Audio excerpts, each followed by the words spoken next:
6161.4 kilogram वजनी JWST पृथ्वी से लगभग 1.5 मिलियन किलोमीटर दूर ऑर्बिट में घूम रहा है। ESA, CSA और नासा JWST पर अपनी नजर बनाए हुए हैं। JWST इंफ्रारेड रे पर काम करने वाला टेलीस्कोप है। यह टेलीस्कोप एक ऐसा मानव निर्मित टेलीस्कोप है जो कि अब तक का सबसे महंगा टेलीस्कोप है, जिससे हम भूतकाल यानी पास्ट भी देख सकेंगे। JWST हमें बताएगा कि बिग बैंग की घटना घटी थी या फिर नहीं, और गैलेक्सी का फॉर्मेशन एंड एवोल्यूशन कैसे हुआ, और जब पहली बार किसी तारे का जन्म हुआ यानी सन का एवोल्यूशन हुआ तो आखिर कैसे हुआ। अभी तक हम ये जानते हैं कि हाइड्रोजन, हीलियम के उद्गम और इन्हीं गैसों के कारण तारों का निर्माण हुआ है, लेकिन JWST हमें ये स्पष्ट रूप से बता पाएगा। JWST की समय अवधि लगभग 5 वर्ष तय की गई है, लेकिन 10 वर्ष तक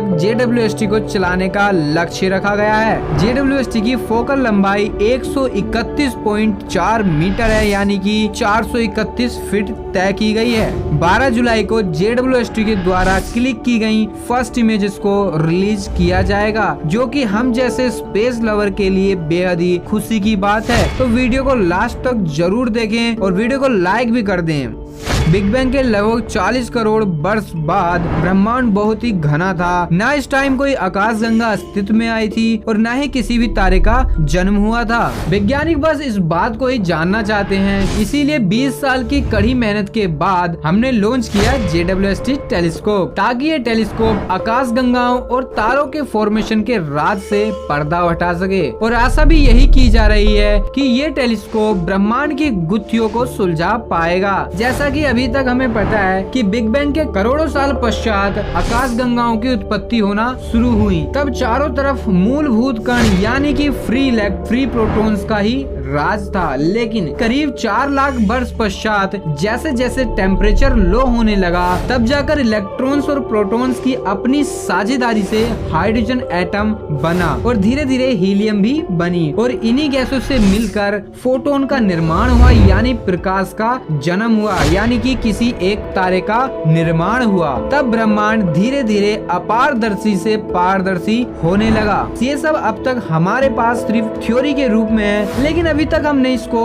अपनी आंखों से नहीं देखा है। लेकिन उम्मीद है कि अब हम जल्द ही JWST से इस ब्रह्मांड को सही से देख पाएंगे। जैसा कि हमें पता है कि JWST एक इंफ्रारेड पर काम करने वाला टेलीस्कोप है। इंफ्रारेड यानी जिस तरह से हम दृश्य प्रकाश में किसी भी वस्तु को देख सकते हैं। इंफ्रारेड एक विद्युत चुंबकीय विकिरण विभिन्न तरंगदैर्घ्य है जो एक स्पेक्ट्रम पर स्थित होता है, जो कि एक छोर पर रेडियो से शुरू होता है और इसके अंदर माइक्रोवेव, अवरक्त, दृश्य प्रकाश, परावैंगनी, एक्सरे एंड गामा रेज शामिल है। JWST हमारे और ब्रह्मांड के बीच में एक अहम रोल निभाने वाला है। JWST अब हमसे लगभग 1.5 मिलियन किलोमीटर दूर स्थित है और ऑर्बिट में घूम रहा है, और यहाँ से ही JWST अभी हमारे सौर मंडल को एक्सप्लोर कर रहा है। हाल ही में ही JWST की माइक्रोमेटेरॉइड से टक्कर हो गई थी, लेकिन अब नासा की JWST टीम के इंजीनियर्स ने इसमें काफी सुधार कर लिया है। हबल टेलीस्कोप के लॉन्च हो जाने के बाद से ही हमें अपने ब्रह्मांड के बारे में बहुत कुछ जानने को मिला।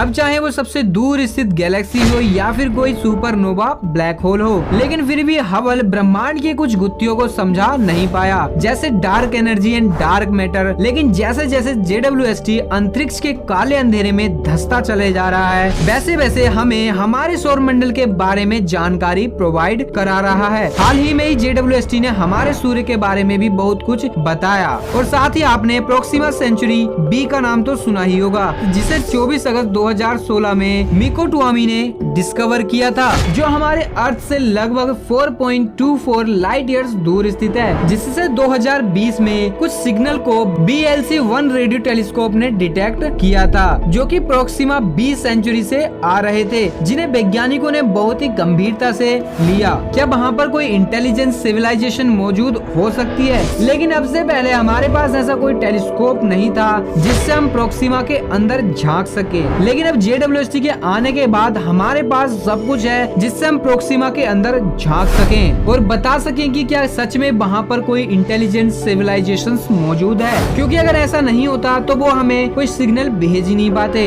अब JWST उन सिग्नल से भी पर्दाफाश करेगा जो हमें आए दिन स्पेस से मिलते रहते हैं। अभी फिलहाल में ही हबल ने भी कुछ सिग्नल्स को डिटेक्ट किया था, लेकिन हम उन सिग्नल्स को डिकोड नहीं कर पाए। लेकिन नेक्स्ट जनरेशन टेलीस्कोप JWST अब तैयार है प्रोक्सिमा सेंचुरी B से आने वाली आर्टिफिशियल लाइट्स को कैप्चर करने के लिए, और हमें बताएगा कि क्या वाकई में वहाँ पर कोई इंटेलिजेंट सिविलाइजेशंस मौजूद है या फिर नहीं, क्योंकि हमें पता है कि आर्टिफिशियल लाइट्स और नेचुरल लाइट्स में काफी डिफरेंस होता है और JWST इसी बेस पर काम करेगा। JWST एक एडवांस टेलीस्कोप है जो प्रोक्सिमा सेंचुरी को स्टडी कर सकने में सक्षम होगा। लेकिन अब नासा 2035 तक अपना दूसरा सबसे बड़ा टेलीस्कोप ल्यूवर को लॉन्च कर देगा, जिससे हम अल्फा सेंचुरी, प्रोक्सिमा सेंचुरी के बारे में बहुत कुछ जान पाएंगे। लेकिन आपको बता दें कि प्रोक्सिमा सेंचुरी B में रेड ड्वार्फ स्टार मौजूद है जो कि हमारे सूर्य से काफी अधिक बड़ा है और हमारी पृथ्वी के सबसे नजदीकी दूसरा सूर्य है। लेकिन सवाल यही उठता है कि अगर प्रोक्सिमा सेंचुरी पर कोई इंटेलिजेंट सिविलाइजेशन मौजूद है तो वो अभी तक हमसे संपर्क क्यों नहीं कर पाई, क्योंकि जैसे हम पृथ्वीवासी अभी तक इतने एडवांस नहीं है, फिर भी हम ब्रह्मांड को समझने के लिए आए दिन नए नए टेलीस्कोप प्रोब्स को अंतरिक्ष में भेज रहे हैं। तो वह लोग ऐसा क्यों नहीं कर रहे? या तो फिर वो अभी इतने एडवांस नहीं हुए हैं या फिर वो हमसे छिपना चाहते हैं। लेकिन अगर ऐसा होता तो प्रोक्सिमा सेंचुरी से